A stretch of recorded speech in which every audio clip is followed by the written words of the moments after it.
Good morning, ASEAN! Today is the 10th of March, 2014, Monday at 8 a.m. I'm Vienna from the ASEAN Breakfast Call, who's your host for today. How is everyone doing?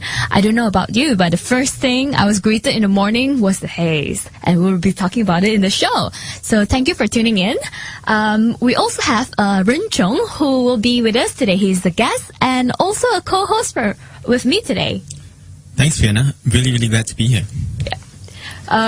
Okay, so let's start with the headlines of today's news. Yeah? Okay, cool. So today's headlines from New York Times is that on MH370, the missing Malaysian Airlines flight, disparate theories on the fate of the jet as search grows. So on BBC, again, Vietnam probes the missing jet debris. On Jakarta Post, though, so they're talking about Hendra and ASEAN, who have won for the Republic of Indonesia the first All-England title after 11 years. I should also add that for Malaysia, we also won a single title, yeah? That's right. I think Lee Chong Wei won his third All-England title, so I think we'll just join in wishing him a big hearty congratulations. All right. And for Malaysia Kini, it's again excruciating wait for fresh details of MH370 and the Star Online 5 theories of what could have happened to MH370. So just some brief facts of what MH370 is. So it was a plane belonging to the Malaysian Airlines who departed from KLIA, the Kuala Lumpur International Airport, at like midnight of 6th of March Malaysian time, and it was supposed to land at Beijing Capital International Airport at 6:30, but actually it was last seen on the radar 100 kilometers away of Kuala Terengganu, Malaysia, before it just stopped appearing on the radar, and then all communications were seized, and the transponder signal was lost, and it was supposed to be passed on to Ho Chi Minh Area Control Center, but that never happened. So, we are sharing our prayers with all the family members, and we know that there were a group of our friends who did an interfaith prayer in the airport yesterday. So, but we'll definitely be covering much more on this on our special focus session at 10 a.m. later, an hour later, because our media associates will be coming in and sharing some news with us and, analyzing this further, yeah? Yeah, I think not only in Malaysia, but all over ASEAN, people are just hoping for the best for the crew and the passengers of that flight. Yep. So going back to what I was talking about, I was really disappointed this morning because when I woke up, again, it's another day of hazy day. Yeah, I think last week I started having really bad headaches, and I think it's really due to the haze. And it seems like this is something that, of course, it's not only an issue here in the Klang Valley in Malaysia, but in other countries as well. I think the first one of the headlines is from the Diplomat, which is a paper based in Tokyo. And the headline goes, this is a story that published on 6th of March. The headline is, February was Singapore's driest month in 145 years. So, we've been facing water shortages here in the Klang Valley, with many areas being forced to ration water. And as the headline describes, Singapore as well is facing this extreme dry weather too. A couple paragraphs from the article. It says, according to Singapore's National Environment Agency, February was the city-state's driest month since 1869. And I suspect that's when they started collecting such data. The article goes on to say, perhaps even more concerning is the prospect of water rationing. That's something that we're already doing here in the Klang Valley. The article says it's a policy that was put into effect in neighboring Malaysia last month. So I think one thing that's pretty interesting about this article is the use of technology in Singapore to manage their water resources. The article says Singapore relies on Malaysia for about 60% of its water imports, but their Minister of Environment and Water Resources, Vivian Balakrishnan, claims that new technologies, so for instance water desalination, could provide for up to 55% of the country's demand for water. I don't know if this is true or not, but I wonder if some of those percentage was provided from recycling urines and whatnot. I mean, it's something that's really interesting. Yeah, absolutely. Water desalination, but also water recycling is something that Singapore relies on. Yeah. Would you drink? Yeah, of course. I think I was actually an engineering student back in university, so I'm fairly confident in the technology that they use. Yeah, like to purify water. Absolutely. Okay. So moving on to our next article, I think it's a related issue of the drought going on to the haze. And so this is an article from the Jakarta Post. The headline, it's a story published on the 4th of March. The headline goes, almost every year during dry season, the headline goes, Jakarta is set to ratify Haze Pact. Okay, so this is very interesting. Every year during this time of the year, in the dry season, not only Malaysia but Singapore, but also of course Indonesia faces very extreme polluted air in the form of haze due to the forest fires in Indonesia. And so let's read out a couple interesting paragraphs from the article. So it says that Indonesia's parliament is set to agree to ratify a decade-old regional haze treaty as pollutant levels in parts of Riau remain hazardous for a second month, and thick haze continued to spread across much of Sumatra. And I heard that, it has caused quite a lot of problems to local citizens in Indonesia as well. And then there was a draft bill on ratification that was tabled, that will be tabled before a full session of Parliament, probably after the general election on April 9. And Indonesia remains the only ASEAN country that has yet to ratify the treaty, maybe. Yeah, I mean, at first read that sounds pretty frustrating. I think, as we know, most of the forest fires, all the forest fires are in Indonesia, and so if all the other ASEAN countries have ratified this treaty, but Indonesia has not, it seems unlikely that anything will change. So that brings to the question: why don't they ratify this treaty? Mm-hmm. I think the article sort of hints on this. It's a political issue where they say that it's about sovereignty. Yeah. Ratification was the parliamentarians were concerned about the issue of sovereignty, mm-hmm. and how perhaps ratifying this treaty would get in the way of their decision-making process. Yeah, but I think that this is probably a common health concern for all. Exactly. I think shouldn't this kind of IR concept of sovereignty coming into play. Absolutely. I think the air is a common pool resource for everyone, and it seems like we'll talk a little bit about when talking about ASEAN. I think as a community, really the main benefits of having such a community is to increase cooperation in cross-border issues like this. Mm-hmm. And perhaps inevitably decision-making process of one country will be opened up to influence and scrutiny by other countries. Yeah, and I should also add that, like I mentioned just now, that it is not only Malaysia or Singapore who are choking for this. Even their own citizens, a lot of them have been admitted to hospitals and been ill for the past months. So absolutely. Moving on, there's another headline about the haze. This one is from the Australia Network News, mm-hmm. Story on the 8th of March. Smog fears rise as forest fires drought hit Indonesia. So this article says that they've tracked around 1,500 mostly illegal fires in the Riau province in Sumatra. And as you mentioned, Vienna, it says here, where thousands of people are suffering respiratory problems and a state of emergency has been declared. And also a lack of monsoon rain means that the fires have started months earlier than usual. I think this is key. Yeah, and this is something that happens every year, but because of the extreme dry weather, it's actually worse this year.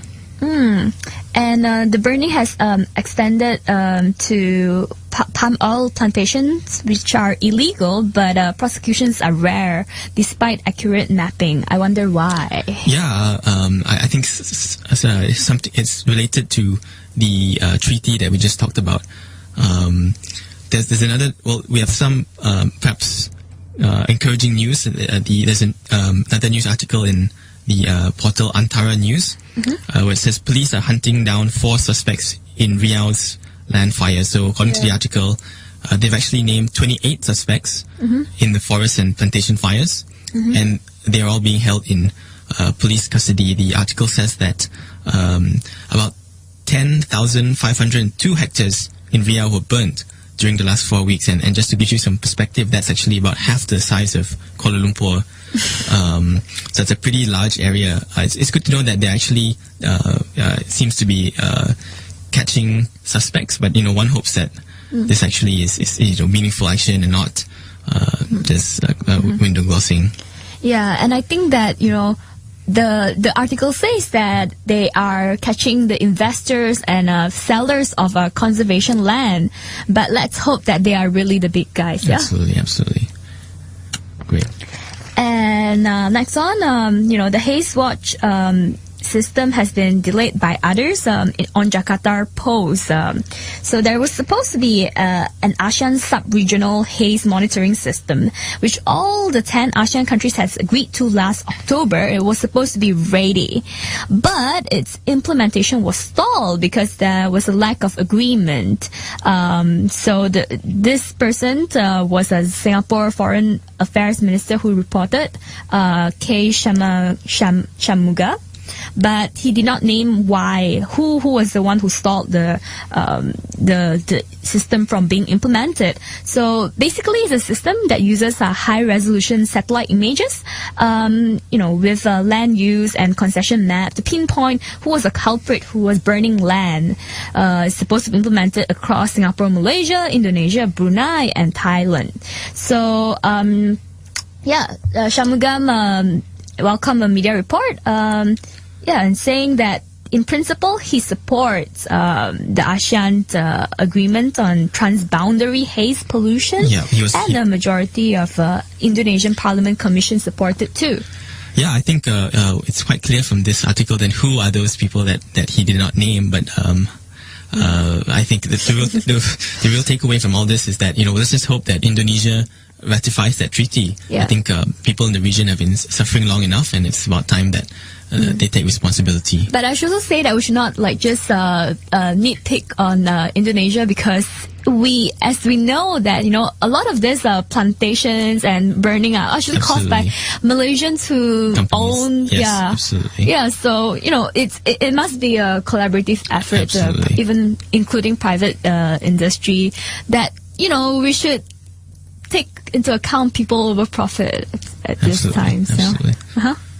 All right, so on the International Business Times, there's a pretty interesting article on the 5th of March. It says that Southeast Asia is now receiving more foreign direct investment than China.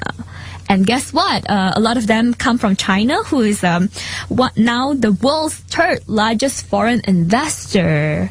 And the reason for this is now there's currently a more favorable demographic in ASEAN, whereas in China the population is aging rapidly because of the decades of planned birth policy and far lower wages. But actually the bigger picture is that China is getting wealthier, and it has become bigger foreign investor in the process of all that.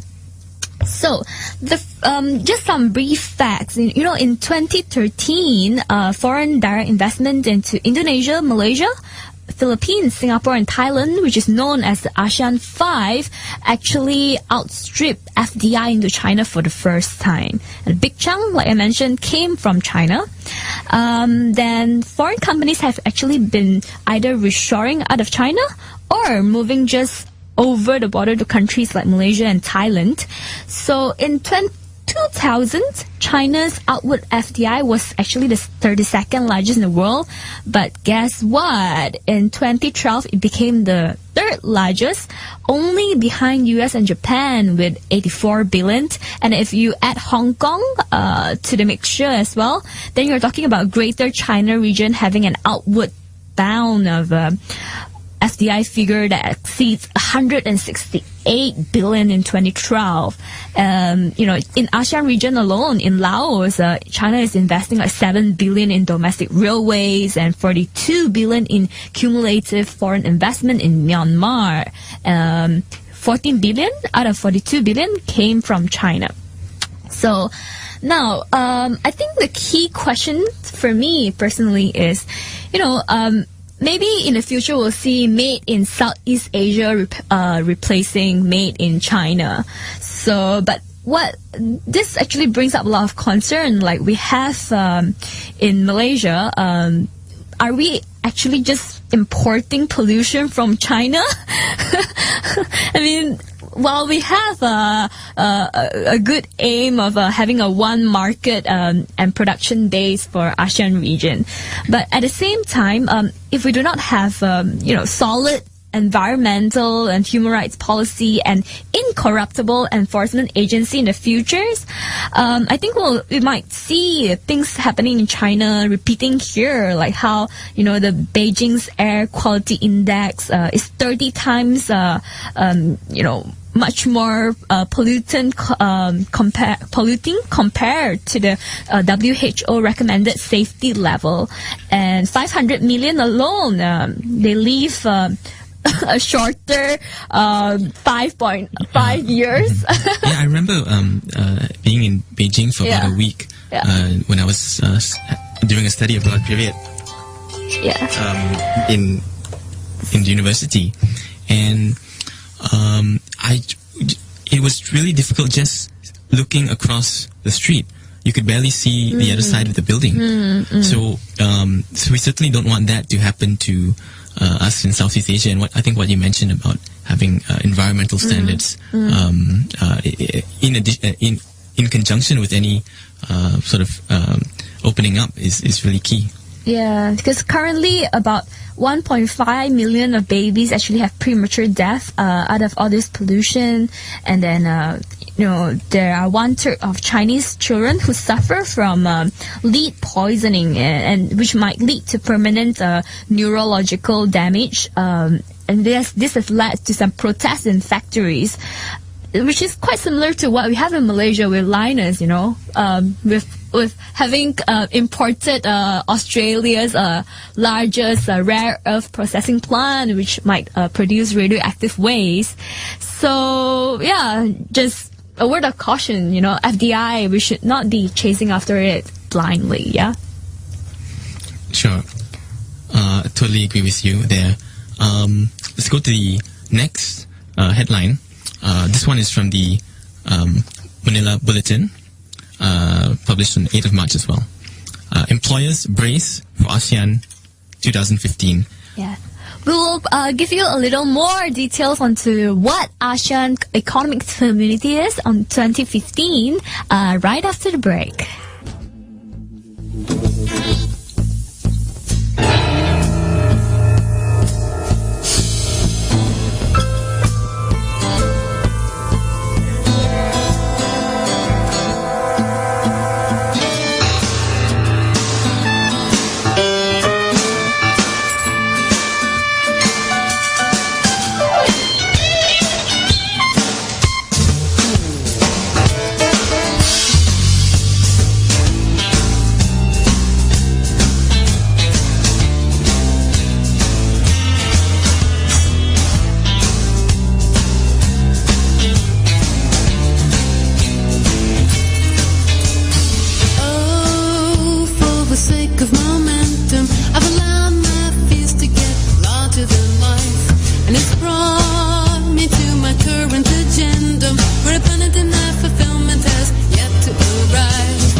Welcome back to ASEAN Breakfast Call. Right, so just now we were talking about ASEAN Community 2015. So what is it really? Yeah, well, I think just give a bit of context on ASEAN itself. You know, ASEAN has a history dating back into 1967 when it was officially formed. The emphasis has always been on political security, but economics, and increasingly now on economics. For example, in 2009, ASEAN countries entered into a free trade agreement among its 10 member countries, and as well as Australia and New Zealand. And we're seeing that this new big thing called ASEAN Economic Community 2015 was planned to be a milestone integration in economic integration among ASEAN countries. So what is this thing? Let's see what the article says. It's one of the it starts off by going, employers all over the country are shifting to high gear as they brace for the upcoming ASEAN Economic Community, with the region transforming into a single market and production base by 2015.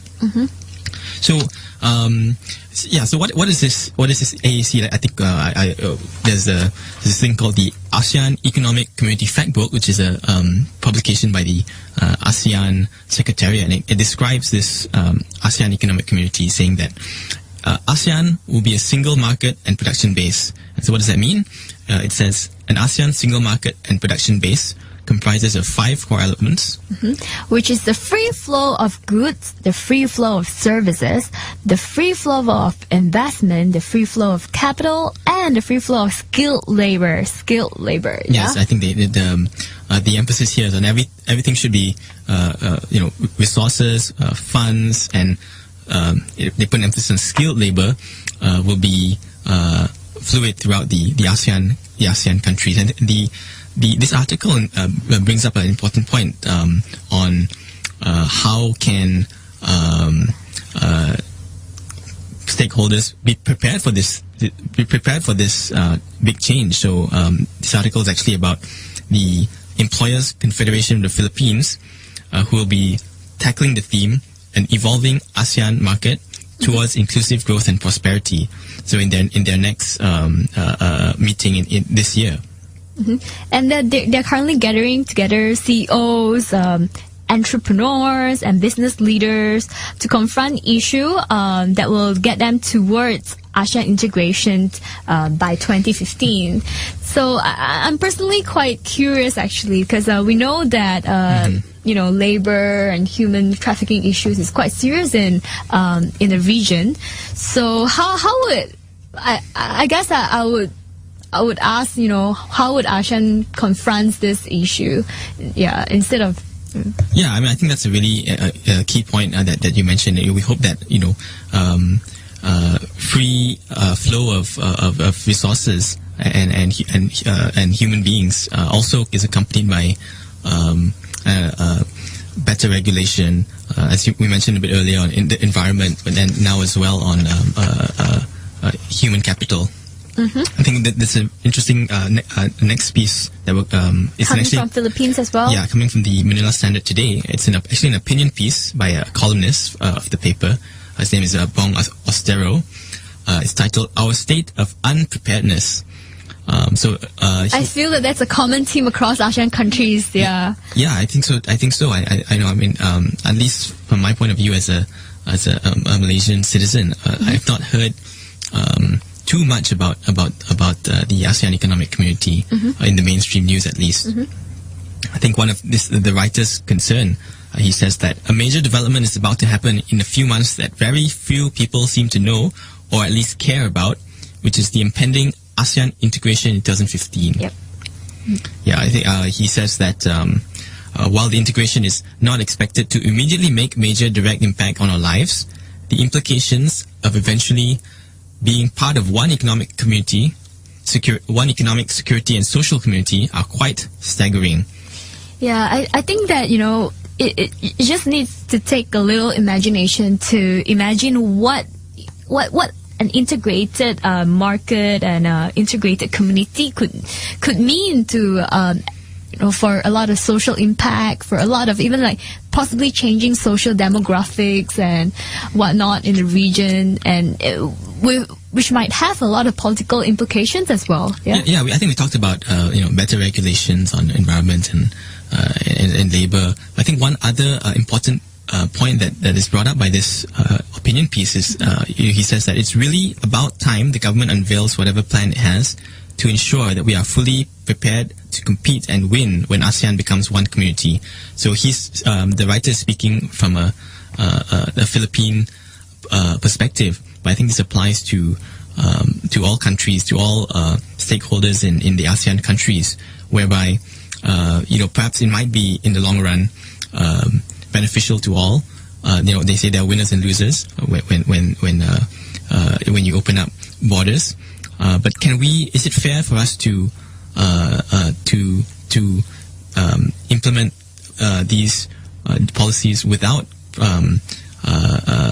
having prepared stakeholders? So we have to consider that not everyone is starting off on equal footing. So for instance, will we expect and is it fair to expect perhaps a small producer in some village compete immediately with the large multinationals operating across countries? So I think the question that this columnist brings up about the government and other parties helping to prepare the stakeholders in their country for such a change is something that we need to think about as well. And just from the point of view of Malaysian industry, which is where a lot of sectors are actually pretty protected by our Bumiputra's policies and whatnot. So how would this play into our local industry? Now it seems like when I read the blueprint, the AEC blueprint, it seems like most of the industry are expected to be opened up, and a lot of local politicians don't seem to know that this is an impending policy as an ASEAN community. And at the same time, currently we're still probably fighting among different ethnicities in Malaysia, trying to protect certain industry for certain ethnicities and stuff. Right, I think it's not just the ethnicity impact, but select chosen industries. The best example being the car industry, and how is this? At what point will Malaysia be ready, and Malaysia politicians be ready to start making some changes in those industries? I think the question to ask is, at what point will they realize? Because I don't think they could, be ready before even realizing it right now. So, right, maybe next on, we will have a piece of news from the Philippines news agency saying that ASEAN defense chiefs reiterate the call for a code of conduct in the South China Sea. I think just a little context, because a lot of people probably don't know what actually happens in the South China Seas. But the real situation is that it is quite a tense area currently, because with China laying increasingly assertive claims on which part of South China Seas belong to them.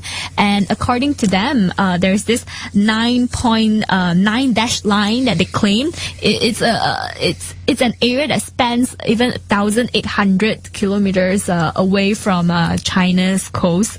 And one of the very surprising episodes for us in Malaysia, I guess, is that the state media of China started showing hundreds of Chinese sailors who were standing for attention on a warship deck, backed by 2 destroyers and a helicopter that was reported to be on James Shoal Reef, which is 80 kilometers away from Malaysia's coast, which belongs to Malaysia. And of course, later on there were some claims that deny this. But the thing is that the disputed sea has some of the world's busiest shipping routes, and it's believed to be rich in oil and gas. So, and claims overlaps from Brunei, Malaysia, Philippines, Taiwan, and Vietnam. Yeah, I think this demonstrates one of the areas where it is a clear benefit for ASEAN and a clear benefit for why how ASEAN can help individual member states. The concept of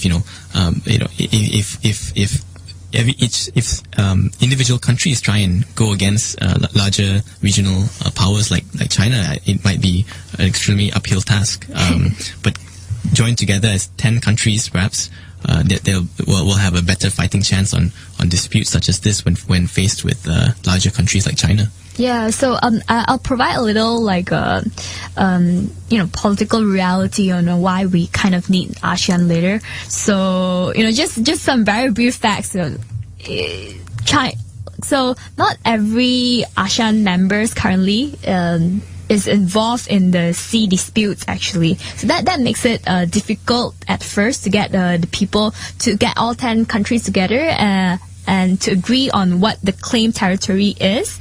And of course, with a lot of bilateral trade relations between the ASEAN countries and China, it also makes it difficult. So Indonesia often positions itself as a mediator, and then it's sometimes joined by Singapore. But the others, like Myanmar, Thailand, and Cambodia, and Laos, have little interest of becoming embroiled in such issues. Of course, these issues mainly impact Malaysia, Brunei, Philippines. So what happens is that Philippines has taken China to the arbitration court. And then its claim will actually get a boost if Malaysia and Vietnam actually interplead in the International Tribunal. But currently, they are at present a mump on the issue of arbitration against China. I think this has to do a lot with bilateral trade relations, of course. And Malaysia has a legacy of staying low key. Right, while trying to please both China and the U.S., whereas Philippines is probably seen as an ally of U.S. Yeah, I think that's one characteristic that not just all ASEAN member states, but ASEAN as a whole has adopted of the idea of I guess you could say minding your own business. In fact, in the ASEAN Charter, there are clauses that allude to national sovereignty and which basically say that we should all just mind our own business. The golden non-interference rule. Absolutely. So, but the development now is that the ASEAN military chiefs on Wednesday have jointly said of the importance of having a legally binding code of conduct. So, of course, China has long maintained that it claims almost in its entirety the sea area of South China Sea. So, but currently, from Xinhua Net News, they reported that Beijing is willing to work towards a code of conduct on the March 18 meet in Singapore. So I think it's a good time to watch what will unfold. To watch if ASEAN really has the power to withstand the pressure from China, from the big powers. Absolutely. Yep. Yeah. So I think there's very interesting developments going on in Malaysia. And I think this news will not be news at all to our listeners in Malaysia. But this is from Malaysia Kini, which an article published yesterday. Wan Aziza to replace Anwar in Kajang. So that's big news. As we know, Anwar Ibrahim, who was the Parti Keadilan Rakyat candidate for the Kajang by-election, is no longer eligible to contest after being found guilty of sodomy by the Court of Appeals days earlier. That's a whole nother story. So there's been speculation that, who would replace him? Would it be Nurul Izzah, who of course is his daughter, or would it be Rafizi Ramli, who's the strategic director of the party? But turns out that it's Wan Aziza, who's of course Anwar Ibrahim's wife, who will be running in Kajang. So just some excerpts from the news article. PKR today announced that party president Dr. Wan Azizah Wan Ismail as its new candidate for the Kajang by-election. There was a quote from Dr. Wan Azizah. She says, "As the judiciary was manipulated by UMNO to prevent me from contesting, therefore PKR," so that's Parti Keadilan Rakyat, the party, in consultation with DAP and PAS, so the other two parties of the coalition, would like to announce the candidate is Wan Azizah. So that was a quote actually from Anwar Ibrahim. And the quote from Dr. Wan Azizah, she says that, "I am thankful for the trust and responsibility given to me." And it's interesting here that she links it here. She says, "Given to me, and it is fitting for International Women's Day." Which we'll be covering on next session, yeah? Another piece of related news, also from Malaysia Kini, Zahid drops out of the Kajang race. So, of course, Zahid Ibrahim, who had earlier announced that he was running as an independent candidate, has announced yesterday that he would drop out of the Kajang race. So the article says, former Minister Zahid Ibrahim has announced that he is dropping out from contesting the Kajang by-election. Zahid said he is withdrawing from the race as PKR de facto leader Anwar Ibrahim is no longer a potential candidate after the latter's disqualification following his 5-year sentence for sodomy. Zahid last month announced his candidacy, saying he wanted to prevent PKR de facto leader Anwar Ibrahim from replacing Khalid as Selangor MB. It looks like a personal grant against Anwar Ibrahim, and now he's dropping out because Wan Azizah is running instead. Yeah, absolutely. I think the court decision really changed everything. It changed not only candidates, but it also changed, I think, public sentiment and public perception towards this whole move, which has been dubbed the Kajang move. Personally, from a more liberal point of view, I guess, when you look at sodomy and having sodomy as an offense that, okay, first of all, we're not even arguing that, Anwar actually did committed sodomy. But even if he did, just wondering, why would it be a criminal offense that would even bar him of the chance of being a next prime minister? I think this law is not something that it's people like to say, oh, it's ASEAN values or Malaysian values. Yeah. But this is something actually left over from the British laws when back in those days. Yeah, and countries like, of course, the UK themselves have repealed such laws. I was reading an article in the Nut Graph. It was an article from last year, and it had a very interesting piece of statistic. It said that out of the 7 cases that involve Article 377A or B, which is the article on sodomy, out of the 7 cases since I think it said since Malaysia was formed, 4 of those cases were related to Anwar Ibrahim. So I think it shows that not only perhaps are these laws a bit outdated, but it's very specific. There's a very specific use for these laws, which is political persecution. Yeah, I think in Malaysia we're pretty selective about our laws. I mean, we could amend our constitution for more than 200 times, but we would selectively keep some law in place from our colonial times and use it for possibly some selective persecution, huh? Yeah. Okay, so today, this is the end of today's news session. We'll next proceed into a session from the civil society after the break. So see you later.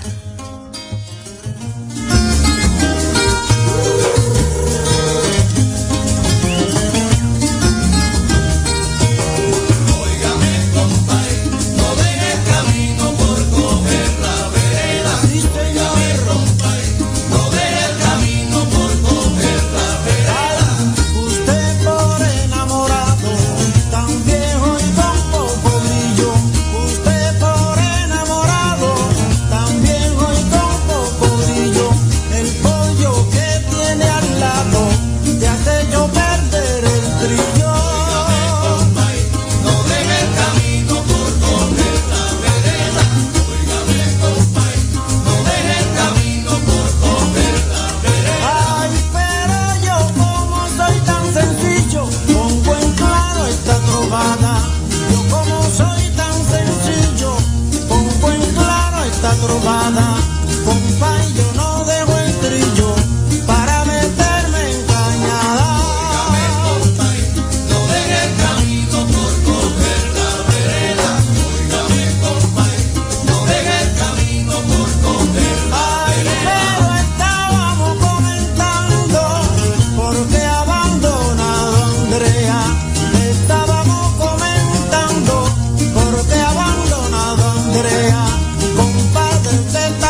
Welcome back, ladies and gentlemen, and moving on to our session with civil societies organization in Malaysia. So today we have Ren Chung, who is from the Women's Aid Organization here.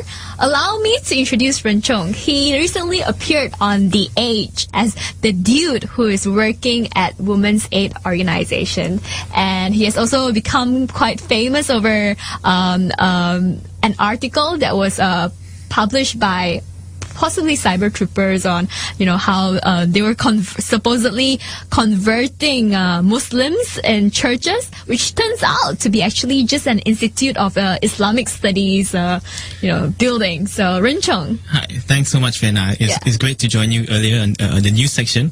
But I think this section is a bit more of what I'm familiar with. Yeah. So hopefully we'll be able to have a great discussion. Yeah. So, Ren Chung, what is your role in Women's Aid Organization? Yeah, so I'll describe first what is actually Women's Aid Organization for those who may not be familiar.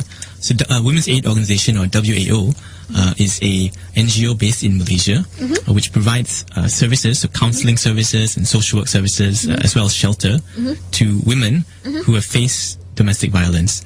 But we also advocate for women's rights and human rights, and so that's where that's my department. I'm an advocacy officer, so I don't directly deal with women on a day-to-day basis.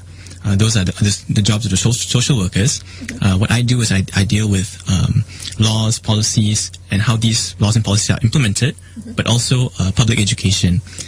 So the idea is to change these 4 tools to uplift the situation of women, so that the structures are more helpful for women who face domestic violence and other forms of gender discrimination. Okay, so I should add that 8th of March, last Saturday, was actually International Women's Day. So let us wish all the women who are our listeners a happy International Women's Day. So, Ren Chung, I think a question that a lot of people would have in mind is that what makes you a dude who wants to work in Women's Aid Organization? Yeah, I think why would women's issues be of interest? To be absolutely honest, when I was abroad in the United States studying and then working for a brief period. All I wanted to do really was come back to Malaysia and work in human rights. And I think being abroad and observing all the exciting things that were going on, Bersih and the 2008 general elections, there was a feeling that Malaysian people really cared. Malaysian people wanted to get involved and sort of make a difference in the country, and so I wanted to be part of that excitement, that movement, and it was a really good, perhaps serendipitous moment that I joined Women's Aid Organization. Of course, it's been an extremely great learning experience for myself, and of course, over the 2 years since I've been with WAO, that has really increased not only my knowledge but also my passion to fight for human rights, but also particularly women's rights. Well, when you talk about fight for women's rights and women's issues, what kind of issues are you talking about? Sure. Well, in Malaysia and in WAO, of course, the focus is on domestic violence and other forms of violence against women. So as I mentioned, laws, policies, things like that. So for domestic violence, we look at the Domestic Violence Act, we look at the Penal Code, the Criminal Procedure Code, and other crime laws. But I think more importantly is that we work with government agencies, so the police, the welfare department, and the Ministry of Women, because these are the key players in domestic violence in Malaysia. The police are the ones who take police reports, investigate cases. The welfare department are the main agency that provides counseling services and other services. So what our organization, what WAO does, is to bring the experiences of the women that we serve to the enforcement agencies and policymakers. So they may have a certain picture of what's going on, but based on our experience from the women that we serve, we have a different point of view as well. So that's really what we bring to the equation. So what kind of issues besides domestic violence, or is that the major issues? Oh yeah. Well, so for WAO, that's the main thing. But of course, we collaborate with our partner organizations. We're part of a coalition of women's groups called the Joint Action Group for Gender Equality, which is made up of 10 women's rights NGOs in Malaysia that work across a broad base of women's rights issues. So, for instance, other forms of violence against women like rape, sexual harassment. There's an issue of migrant women, so domestic workers, refugee women. There's an issue of equality in the family law, and particularly in Islamic family law. As we know that in Malaysia, there are two sets of laws for certain things, and family is one of those. We have the civil family law, and we have Islamic family law.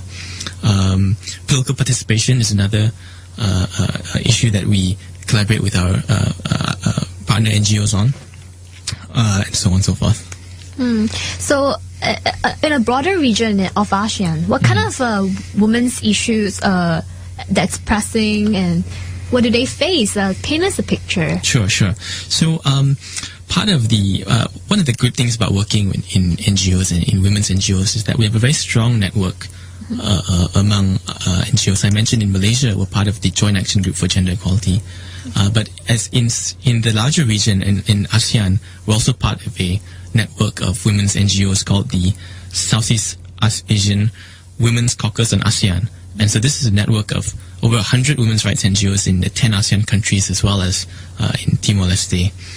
So some of the issues that I've come across while speaking to some of our friends from these NGOs, I think the main one being probably migration. As we know that in many places, women migrant workers have less protection compared to other workers. So just as an example, in Malaysia, women migrant workers, a lot of them are domestic workers. And if you look at the Employment Act, they're actually excluded from certain rights that other workers have. So things like, even simple things like a day off a week, a paid day off a week is not guaranteed. And of course, when we look at in the ASEAN region, there are sending countries and receiving countries. So the women in Malaysia who face this kind of challenges are from, Cambodia, Philippines, Indonesia, and so on and so forth. There's also a big issue that comes up among our discussions in the Women's Caucus Network is violence against women. So the UN Women did a study on domestic violence in ASEAN countries, in the ASEAN region, and they found that the good news is that 8 out of the 10 countries actually have special laws and provisions on domestic violence. So the exception are the 2 countries, Brunei and Myanmar. But it goes on to say, while ASEAN countries have made progress in addressing domestic violence through policies, there's still an urgent need to implement the domestic violence response system. So I think this is a problem that a lot of countries face, and evidently in ASEAN as well, where in paper there's certain sets of protections, but in reality... Yeah, enforcement is another that's right. thing on its own. That's right. I want to quote another study from the United Nations as well. And this is a study not only in... not really specific ASEAN, but Asia and the Pacific. And 2 ASEAN countries, Indonesia and Cambodia, were included in the study. And so it found that in a study of 10,000 men in Asia and the Asia Pacific, on average, half of those interviewed reported using physical or sexual violence against a female partner. So it ranged between, for the countries, it ranged between 26% to 80%. So again, this is not a complete picture of ASEAN, but there were 2 ASEAN member states in this study. So I think that's quite worrisome. Another issue is that's, I think, extremely dire in ASEAN countries when it comes to women's rights is political participation. And so if we look at data collected primarily by the World Economic Forum, they produce a yearly report called the Global Gender Gap Report. And one of the things they measure is political participation for women. And the highest, so it looked at what percentage of a parliament or equivalent legislative body are women. And the highest percentage was pretty sad, 25% for Laos. And Malaysia is only at 10%. So out of the 222 members of parliament in Malaysia, only 10% of these are actually women. Malaysia's quite low. We're number 8 out of 10. The high one again was Laos, Vietnam, Singapore, Philippines, which all were about 25%. I'm personally curious. Do you know why Laos is like more than 2 times higher than other countries? No, I don't really know. Yeah. I don't really know. Yeah. Okay. So, but is there a bar that each country in ASEAN sets to be its aim of? Generally speaking, the accepted bar is 30%. So. Usually, if people recommend any form of quota or any form of voluntary target, usually the target is 30%. Yeah, but has any of this country committed to a certain percentage of political representation being women? Any? Not that I know of. Not that I know of. Okay. So, what happened in International Women's Day in Malaysia? Great. So, we're very excited for International Women's Day. I think we've gotten a lot of important people making International Women's Day wishes, governments, celebrities. WAO is very excited for International Women's Day this year. We have launched our campaign called No Excuse for Abuse. So if you go to Publica in the next 2 weeks, you'll see our public art exhibition in several locations. So I'm not going to say too much about that. You can go to Publica yourself to check it out. We're quite happy that our campaign has received the support of women MPs, Nurul Izzah, Amy from the Puteri UMNO, Nancy Shukri, who's a law minister, as well as Hannah Yeoh, who's of course the Speaker of the Selangor State Assembly. But again, I'm not going to say too much. I want you to go to yourself to check out our Facebook page. We're /womensaid.org, or you can go to Publica to check out our art exhibition. So, finally asking this question on behalf of people who wants to help, to probably advocate or help to advance women's issue. What should I do as let's say, a regular person, or from the side of government agencies, what they could do, or the private sectors and different people? Yeah, I think also as the ASEAN community. Yeah, I think everyone has their specific roles, but in general, so something that everyone can do is just. One is yourself. Don't commit violence yourself. Don't be sexist. Don't make sexist jokes. I think every single person can commit to that. And then, of course, that extends to if you witness or if you see your friends or someone else doing these things, you should definitely say, hey, don't do that. That's not cool. So that's, I think, something at the individual level that everyone can do. I think the other thing, of course, is when it comes to elections, everyone's basic civil right. Vote for someone who you think is not sexist and going to be pro for women's rights. And I think these kind of things are something that people in any ASEAN country can and should do. Okay, thank you very much, Ren Chung, for being with us today. Thank you for having me. It was a real pleasure. And again, happy International Women's Day to all the women's listeners. Thank you.